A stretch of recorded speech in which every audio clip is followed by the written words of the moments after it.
Doctor صداقت، یہ جو سارا مسئلہ ہم ڈسکس بھی کر رہے ہیں اس پہ آپ ایک بہت ہی مفصل کتابوں کا سلسلہ آپ نے جو ہے سیریز آف بکس لکھ رہے ہیں آپ، اور اس میں تصادم سے بچنے کے لیے، اس سارے پروسیس کو ہموار کرنے کے لیے،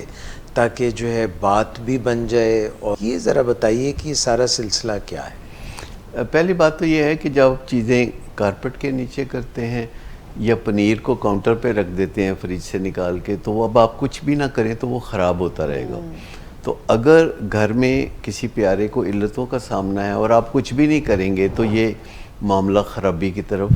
چلتا رہے گا اور آخرکار آنچ جو ہے وہ سب کو محسوس ہوگی. مجھے اس فیلڈ میں کام کرتے ہوئے جو 50 سال گزرے ہیں، اس میں نے دیکھا ہے کہ بہت سی فیملیز ایسی ہیں کہ جن کے گھر میں جب کوئی پیارا علتوں کا شکار ہوتا ہے، نشے کی بیماری میں پڑتا ہے، تو وہ اس معاملے کو گھر کے اندر ہی اچھی طرح سمیٹ لیتے ہیں اور اپنے پیارے کو نشے سے یا علتوں سے نجات دلا لیتے ہیں.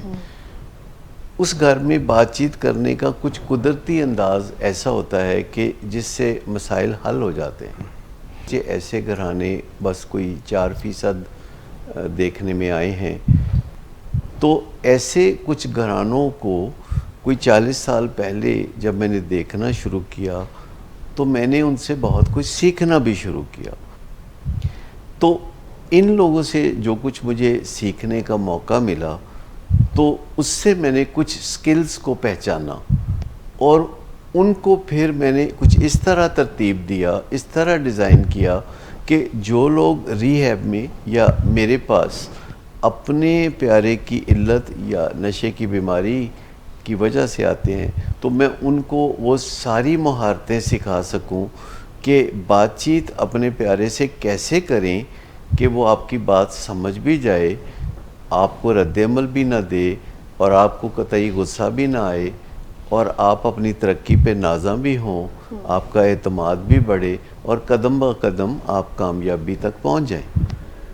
تو یہ جو کتابوں کا سلسلہ ہے جس کا بھی آپ نے ذکر کیا، یہ اسی ریسرچ کے نتیجے میں سامنے آیا کہ جب میں نے ایسے گھرانوں سے شناسائی حاصل کی کہ جن کے لب و لہجے سے، جن کی بات چیت سے میں نے سیکھا. میں نے ایسے دفاتر میں جا کے دیکھا اور پوچھا کہ آپ کے یہاں کوئی 250-300 لوگ کام کرتے ہیں، تو ایسا بندہ کون سا ہے کہ جو ماتحتوں کے ساتھ بھی اور اپنے باس کے ساتھ یا دائیں بائیں کے لوگوں سے کچھ ایسے گفتگو کرے کہ اس کی کھٹی میٹھی باتوں کو لوگ آسانی سے قبول کریں اور اس کے حسب منشا بدل بھی جائیں. تو مجھے اکثر ایسے لوگوں سے واسطہ پڑا کہ جو کوئی بہت پڑھے لکھے نہیں تھے اور نہ ہی ان کے عہدے بڑے تھے اور نہ ہی ان کی تنخواہیں بہت زیادہ تھی، لیکن ہر کاروباری جگہ پر یا ہر دفتر میں مجھے کوئی نہ کوئی ایسا بھلا مانس مل گیا کہ جس کی گفتگو اس قدر نرم روی کے ساتھ اور سمجھداری کے ساتھ چلتی ہے کہ دوسرے لوگ اپنے آپ کو اس کی بات ماننے پہ مجبور پاتے ہیں. جو موسیقی کے گھرانوں کے لوگ ہوتے ہیں وہ قدرتی طور پر بہت اچھا گاتے ہیں، لیکن نصرت فتح علی خان کے والد نے اس کو کہا کہ تم نہیں گا سکتے، تمہاری تو آواز ہی ٹھیک نہیں.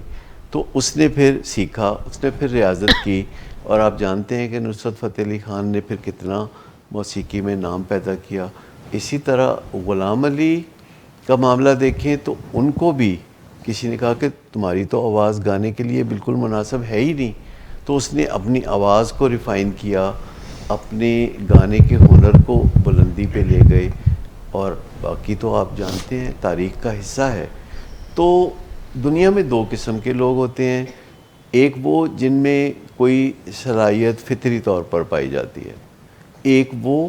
کہ جو کہ پھر ریاضت کر کے، محنت کر کے، سیکھ کے اپنے آپ کو بلندی پہ لے جاتے ہیں.